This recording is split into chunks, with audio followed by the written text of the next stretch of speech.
Olá, meus irmãos, a paz do Senhor. Estamos começando agora mais uma EBD. Tenho certeza que o Senhor tem nos abençoado com suas grandiosas riquezas. Eu tenho certeza que Ele continuará nos abençoando, né? Eu gostaria de compartilhar com os irmãos os assuntos relacionados à palavra do Senhor. E ela é que nos norteia, né? Nesse mundo de dificuldade a qual nós estamos enfrentando. Meus irmãos, eu gostaria de fazer uma rápida oração para darmos início na nossa aula, Escola Bíblica Dominical, e eu gostaria que o irmão meditasse comigo, né? Senhor, Tu és o dono da palavra e é o Teu Espírito que inspira os nossos corações. Pai, faz-nos receptíveis, faz-nos sensíveis e, acima de tudo, faz-nos ouvir a Tua voz. Fale ao nosso coração. Fale, Pai, somente te peço, ensina-nos os Teus caminhos e mostra-nos a Tua verdade. Conduza-nos em direção ao Teu reino, Pai, e ensina-nos o caminho da justiça. Ó Pai, desde já eu te peço perdão pelas nossas falhas, ó Pai, pelas nossas fraquezas humanas, e que acima de tudo, Pai, o Teu sangue possa estar sobre nós para nos guardar e nos livrar de todo mal. Toma essa aula nas Tuas mãos, no nome de Jesus, no nome de Jesus. Meus irmãos, lição de número 12, a urgência do discipulado. Lição de número 12, a urgência do discipulado, né? É certo e é bem certo que o ensino nos nossos dias tem uma urgência muito grande. Há uma geração nova que não conhece ao Senhor.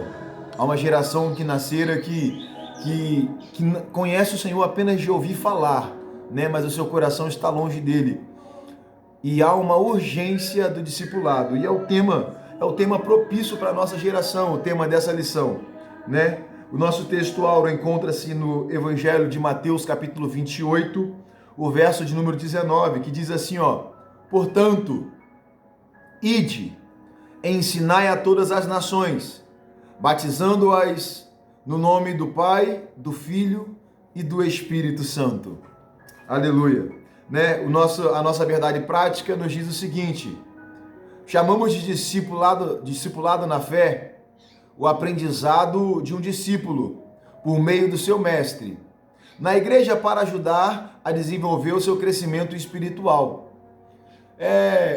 A temática do discipulado, né? Jesus deu uma ordem aos seus discípulos e falou assim, ó: ide e fazei discípulos em todas as nações.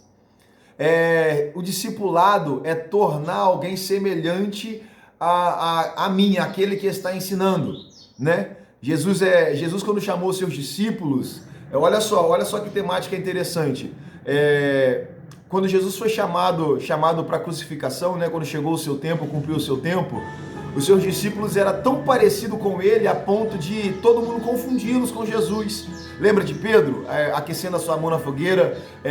A jovem fala: você se parece com ele, você fala como ele, você se veste como ele, você anda como ele. Você, porventura, é um dos discípulos de Jesus, né? E Pedro fala: não, eu nunca o conheci, né? O ato ali, a cena ali é triste, é comovedora, é constrangedora, mas era tudo um trabalhar de Deus. Mas o ser discípulo é tornar alguém parecido, né? E nunca houve um tempo na era da igreja como os que nós estamos vivendo hoje, né? A igreja não se parece com Cristo, o povo não se parece com Cristo, né? Infelizmente, nós tivemos até uma aula aqui sobre o mundanismo, né?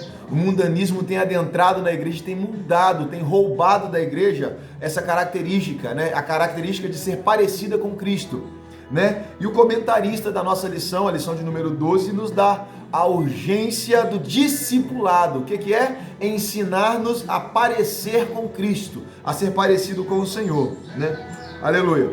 O nosso texto, né? A nossa leitura em classe se encontra lá no Evangelho de Mateus, o capítulo de número 28, e em Atos dos Apóstolos, o capítulo de número 2, né? O Mateus capítulo 28, versículo 16 em diante, diz assim, ó: E os 11 discípulos partiram para a Galileia, para o monte que Jesus lhe tinha designado. E quando viram, o adoraram, mas alguns duvidaram. E chegando-se Jesus falou-lhes dizendo: é-me dado todo o poder no céu e na terra. Portanto, ide, ensinai a todas as nações, batizando-as em nome do Pai, do Filho e do Espírito Santo, ensinando-as a guardar todas as coisas que eu vos tenho mandado. E eis que estou convosco todos os dias, até a consumação dos séculos. Amém.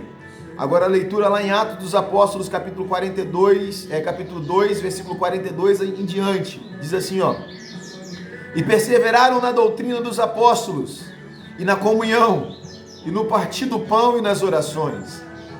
E em cada um havia temor, e muitas maravilhas e sinais se faziam por meio dos apóstolos. Todos os que criam estavam juntos e tinham tudo em comum. Vendiam as suas propriedades e fazendas e repartiam com todos, segundo cada um tinha em suas necessidades.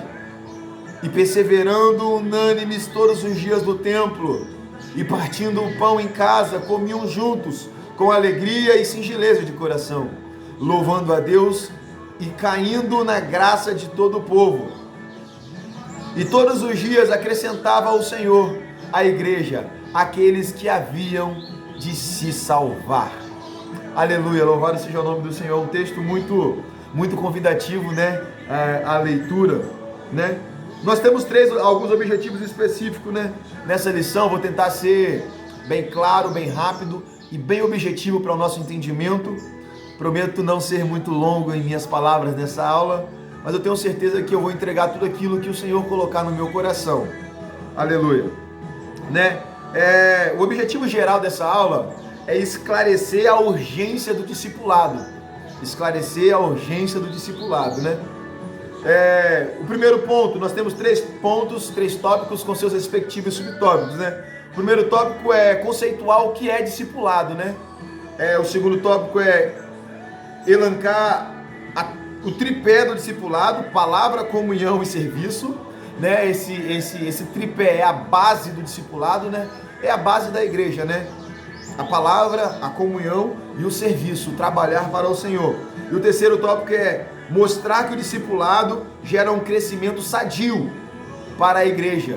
Não esse inchaço, né, que nós vemos nos dias atuais. É um crescimento sadio. A igreja cresce porque ovelha gera ovelha. Mas no nosso meio, né, tem um inchaço, acontece um inchaço. As pessoas vêm não pela pureza do evangelho, não pela pureza da palavra, mas elas vêm por curiosidade, ou talvez por uma bênção, por um carro, por um namorado, quando na verdade o evangelho não é isso.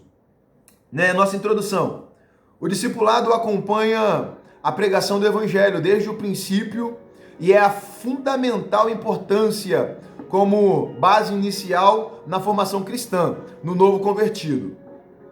A forma que a igreja local desenvolverá e somará na formação do caráter cristão para o bem ou para o mal. A forma como a igreja investe no discipulado, ela vai garantir, quer que o crescimento seja bom ou quer que o crescimento seja ruim.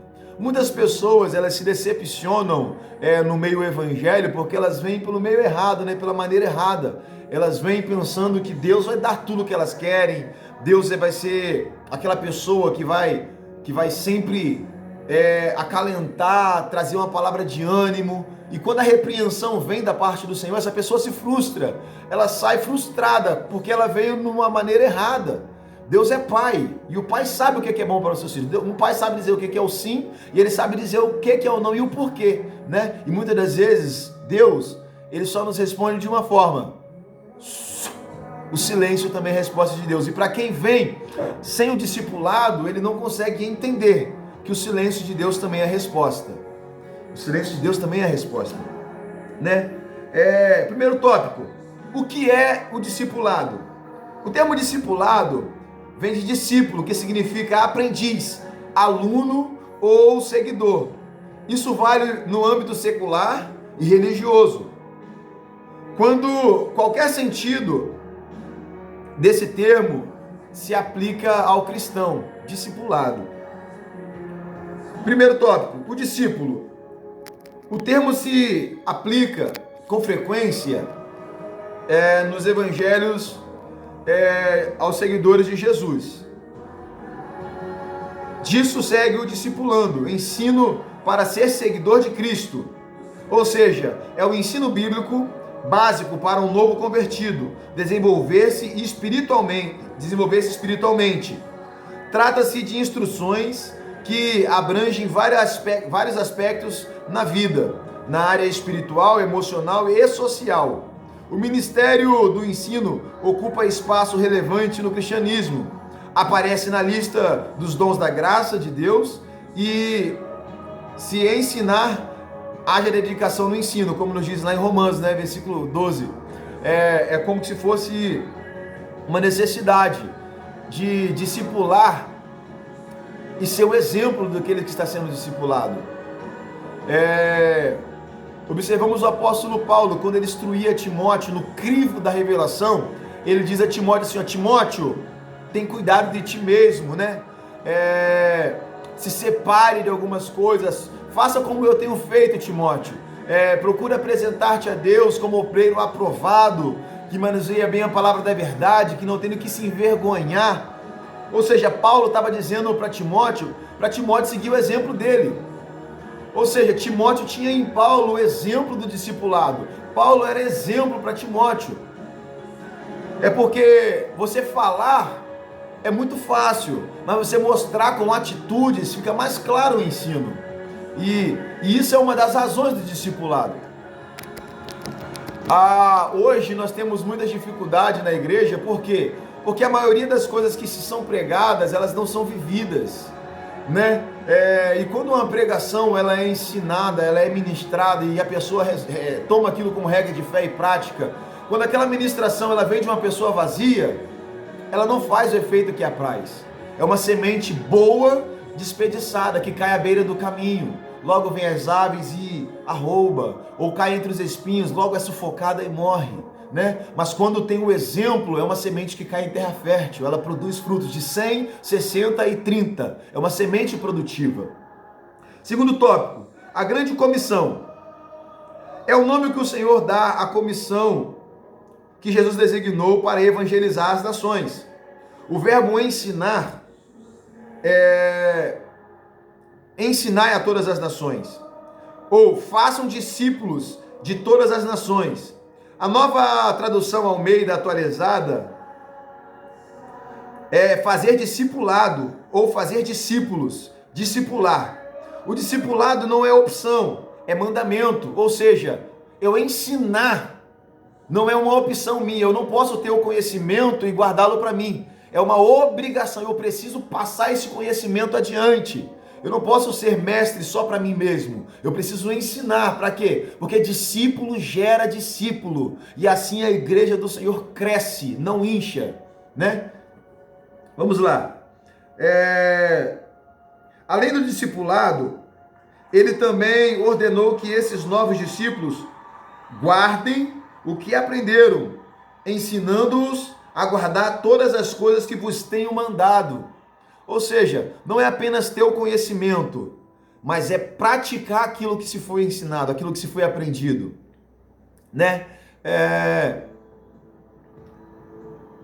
O Senhor Jesus, ele disse a Pedro: Pedro, tu és pedra, pequeno fragmento, mas sobre mim, Jesus, pedra grande, eu vou edificar a minha igreja, e as portas do inferno não vão prevalecer contra ela. Jesus estava ensinando o que para Pedro? Pedro, mesmo que te persigam, mesmo que te matem, contra a minha igreja, as portas do inferno não vão prevalecer.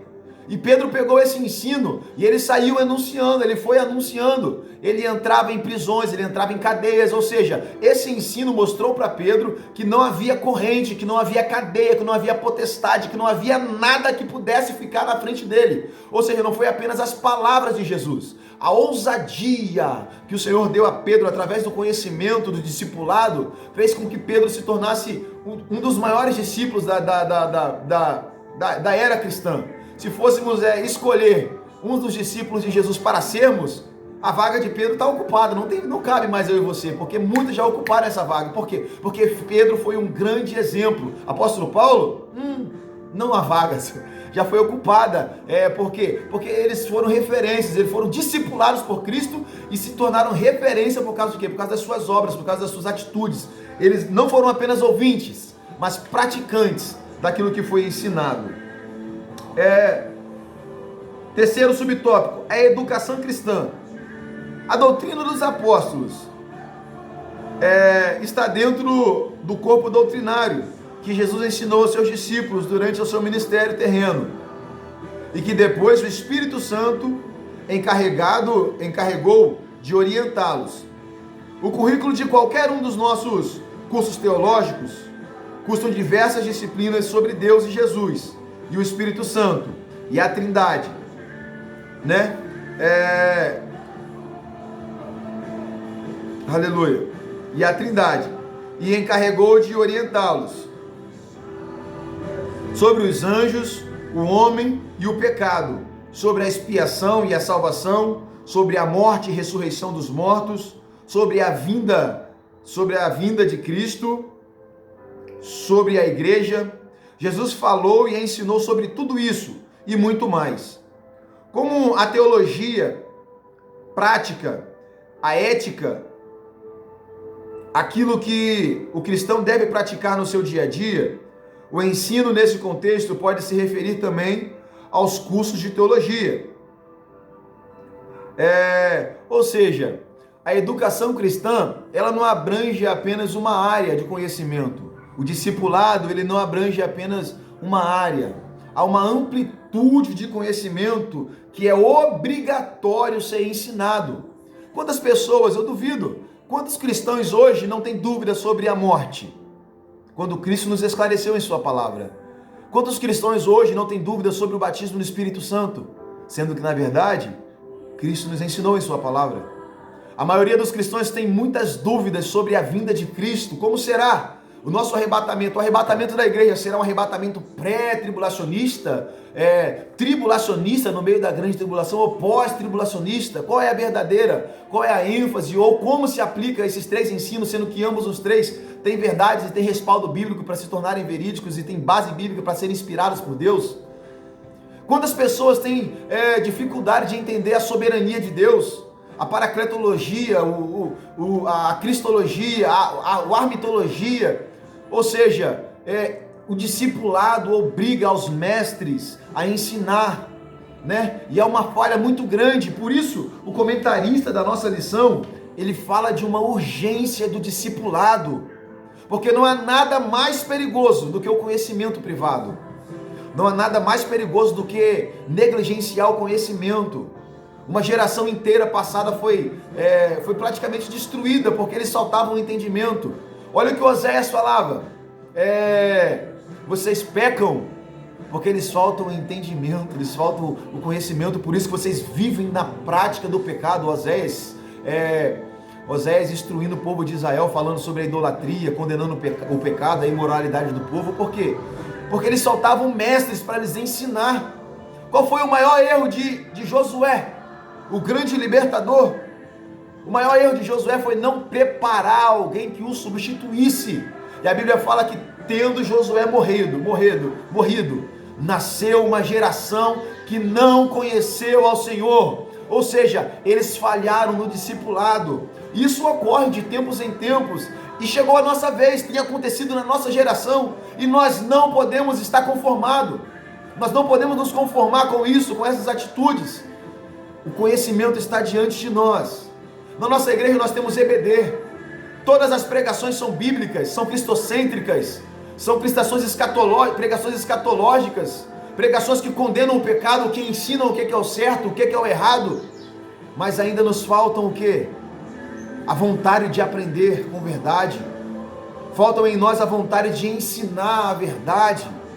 Dizer que a única promessa que deles recebemos, que do Senhor recebemos, sabe qual que é? Ele não nos prometeu vida fácil, não nos prometeu uma grande porta de emprego, e são bênçãos que encarregam da nossa vida, mas Ele nos prometeu uma coisa, e a promessa que dele recebemos é essa: vida eterna. Vida eterna é a promessa que nós temos da parte do nosso Senhor, e muitas pessoas não sabem disso, muitas pessoas não conhecem isso da parte do nosso Senhor, mas há uma carência e uma necessidade do discipulado. Eu tenho plena certeza que você vai conhecer isso. Na nossa igreja nós temos curso de teologia. Você pode sair formado em bacharel, num curso reconhecido pelo MEC. Nós temos EBD na nossa igreja. Olha só que aula maravilhosa. Ou seja, se você quiser, você pode se tornar um discípulo semelhante ao seu Salvador. Aleluia. Somos discípulos imitadores de Cristo. Aleluia. A síntese desse primeiro tópico, vamos correr. Agarrei nesse tópico. Aleluia. Mas vamos correr aqui para darmos continuidade de forma clara, rápida e objetiva. Aleluia. Diz assim, o vocábulo discípulo no Novo Testamento carrega consigo a ideia de seguidor de Jesus Cristo. Aleluia. Seja um seguidor. O conhecimento te leva a seguir a Cristo, a buscar. É como uma escavação, uma busca ao tesouro. Aleluia. Segundo subtópico, o tripé. Aqui é forte. O tripé do discipulado. Palavra. Aleluia. A palavra precisa voltar para a cabeceira da nossa cama. Não um livro de romance. Não um livro de poesia. Não Instagram, Facebook, WhatsApp, Netflix. O que precisa voltar para a cabeceira da nossa cama é Bíblia. É Bíblia. Palavra, comunhão e serviço. Aleluia. Essa trilogia, palavra, comunhão, serviço, era a marca da igreja de Jesus Cristo. Era a marca da igreja de Jerusalém. Logo após o Pentecoste. Isso influenciou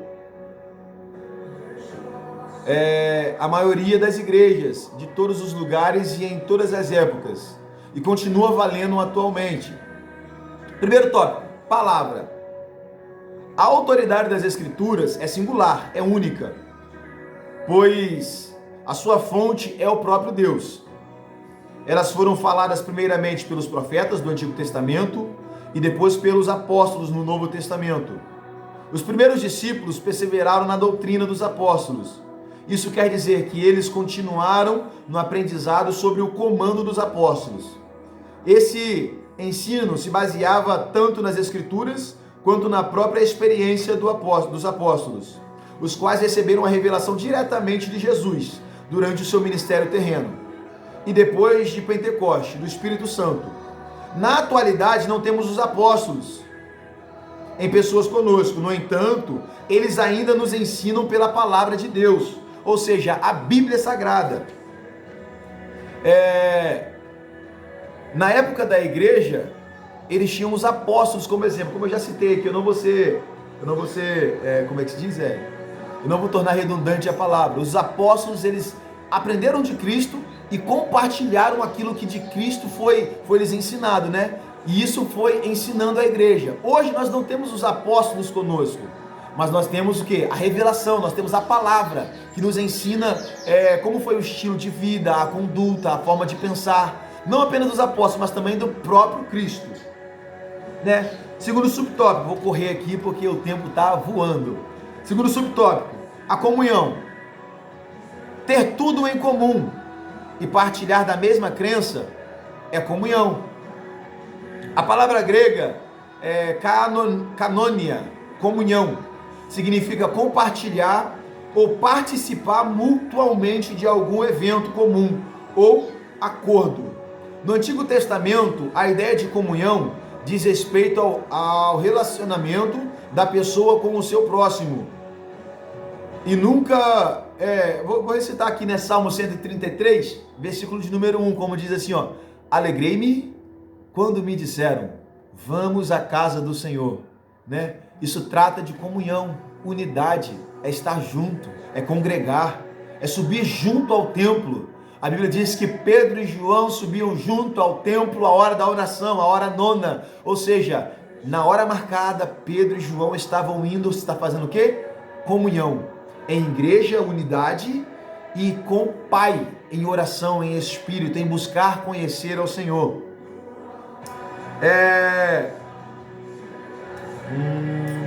Vamos lá. E nunca do ser humano com Deus. Embora Abraão tinha sido chamado amigo de Deus e Moisés tinha falado com Deus face a face, eles não provaram a mesma comunhão com Deus como os crentes da nova aliança. A comunhão no cristianismo envolve tanto o relacionamento entre os irmãos como também com o Pai, com o Filho e com o Espírito Santo. Olha que comentário interessante. Abraão, meu Deus, Abraão não gozou e não provou do privilégio que eu e você desfruta. Ele não teve essa mesma comunhão, ele não teve esse mesmo privilégio. A Bíblia diz que certa feita Abraão está sentado de frente das colinas, né? Em Israel, Abraão foi morar nas montanhas de Efraim, se não me falha a memória, e Ló foi morar nas campinas, à margem do Jordão. E desceu 3 varões diante de Abraão. Abraão, vendo quem estava vindo, Abraão antecipa-se a eles e fala: Senhor, dobra sua cara na terra e o adora. Aí Abraão tem ali aquele bate-papo, né? Com o próprio Yahvé. Aleluia. Olha que magnífico. Abraão teve um nível de intimidade a ponto de reconhecer, de poder servir Sara teve o privilégio de cozinhar um alimento para que esse ser teofânico, né, o Deus teofânico dentro de um ser representado a Abraão, Sara teve o privilégio de cozinhar para esse ser teofânico, né, Deus na teofania ali. E Abraão não desfrutou da intimidade que eu e você podemos desfrutar no relacionamento, na comunhão com o Pai. Aleluia. Abraão, eu vou pular o assunto para nós não ficarmos muito presos no ponto. Moisés conversava com Deus face a face. O Senhor fala face a face. Pastor Berê fala que é conversar ao ponto de sentir o hálito. É falar cara a cara. Meu Deus. E essas pessoas não desfrutaram da oportunidade que eu e você podemos desfrutar de poder falar com o Pai, né? Outrora Moisés precisava sacrificar, né? O sacerdote precisava sacrificar para adentrar no santuário. Hoje nós podemos entrar a hora que nós queremos, no local que nós estivermos. Nós temos livre acesso. Aleluia, oh glória. Isso em comunhão com o Pai, né? Através do Espírito Santo, porque nós temos a plenitude, né? O Cristo que disse que estaria conosco todos os dias até a consumação do século. Oh glória, aleluia, né, meus irmãos? Vamos continuar aqui na nossa aula para não sermos muito longos em nossas palavras. O terceiro subtópico diz assim, ó, né? A igreja de Jerusalém. Aleluia, aleluia. É maravilhoso, né? É incrível como o conhecimento da palavra de Deus nos constrange, né? Jesus é maravilhoso, né? Que nós possamos voltar ao discipulado, a aprender do Senhor, a conhecer quem Ele de fato é, né? A realidade de quem Ele se manifestou a nós. Nós vimos a sua glória como a glória do Filho unigênito do Pai. Aleluia!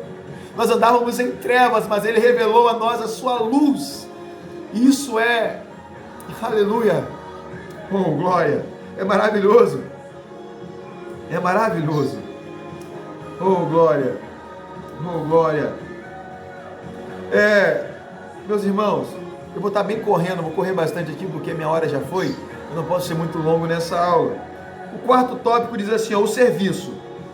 Trata-se de um termo designado e amplo nas Escrituras Sagradas. O termo visto isoladamente quer dizer um trabalho realizado para alguém ou algo seguindo as suas instruções. O termo no Antigo Testamento se relaciona, na maioria das vezes, aos sacerdotes no santuário e também a qualquer pessoa temente a Deus. Na primitiva igreja de Jerusalém, o serviço cristão está representado sumariamente na presença no ensino dos apóstolos, na comunhão e no partir do pão. O serviço é você dedicar-se à obra do Senhor. É você separar um tempo após um dia cansativo de trabalho para subir ao templo. Quantos irmãos, você vê os irmãos na portaria da igreja? Eles estão servindo ao Senhor, eles estão empenhados. Você vê as irmãs que ficam orando, elas estão servindo ao Senhor. Você vê o pastor, que vida sofrida, sofrimento, carrega sobre os seus ombros o peso que não é dele, mas ainda assim não desiste, gasta a sua mente, gasta o seu físico, gasta o seu coração. Quantas das vezes nós não sabemos reconhecer, não reconhecemos, né, o trabalho e o esforço, abdigar-se da família, abdigar-se na hora de lazer, abdigar-se de um bom sono, abdigar-se de um passeio para estar a serviço, visitando hospitais, visitando presídios, na obra, na construção da obra, preparando o sermão para o culto da noite, correndo atrás de equipamentos para trabalho, para culto evangelístico. Isso é trabalho, isso é serviço. E o discipulado nos leva a servir. Mostra que a vida cristã não é apenas receber o céu dentro do coração e ficar parado, pronto, estou salvo, não. Há muitas pessoas, olha o chamado de Cristo, ide, anunciai, pregai, orai, insista, lute em oração, perseverai, estai juntos, se esforça, seja dizimista, seja ofertante, seja um colaborador da obra, porque o serviço está interligado. Eu não posso apenas ir ao culto para pedir, é uma via de mão dupla, eu preciso oferecer. Ontem na sexta-feira da família vitoriosa, na sexta-feira de oração, o profeta da noite, né? Aquele que foi encarregado de trazer a palavra, ele disse uma frase que marcou o meu coração. Para Deus primeiro, né? Ele trouxe o exemplo daquela viúva que só tinha um pouquinho de azeite e um pouquinho de farinha para fazer um bolo, e o profeta chegou na casa dela e falou assim, ó, faz para mim. O profeta representando a Deus. Aí após ela ter feito para o profeta, ele fala para ela, não vai faltar pão, não vai faltar azeite, não vai faltar farinha, nem azeite na botija, por 3 anos e meio, que era o tempo de crise ao qual o povo estava vivendo naquele momento. Ou seja, quando você faz para Deus, para Ele, Ele se encarrega de cuidar de você. É o que diz lá em Mateus, no Evangelho de Mateus, mas buscai primeiro o reino de Deus e a sua justiça. Primeiro Deus, primeiro o reino, primeiro a justiça. As demais coisas não serão acrescentadas, né?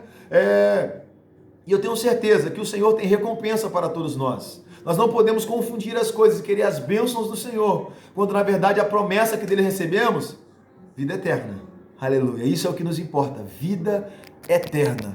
Porque não há prazer aqui nesse mundo que possa substituir uma eternidade com o nosso Criador. Aleluia. Dando continuidade, a síntese do tripé do discipulado bíblico é composto de palavra, comunhão e serviço. Essas 3 coisas andam junto. Palavra, comunhão e serviço. Se tiver palavra, tua lavoura cresce. Se tiver comunhão, ela frutifica.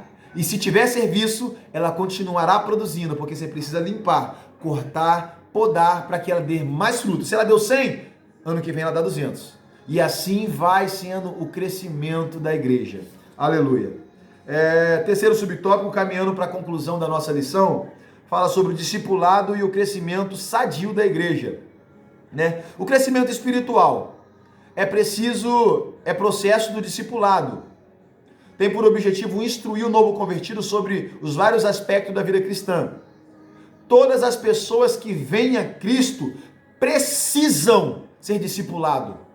Não é o cara, com todo respeito, levantar sua mão e falar, eu quero aceitar Jesus como meu Salvador.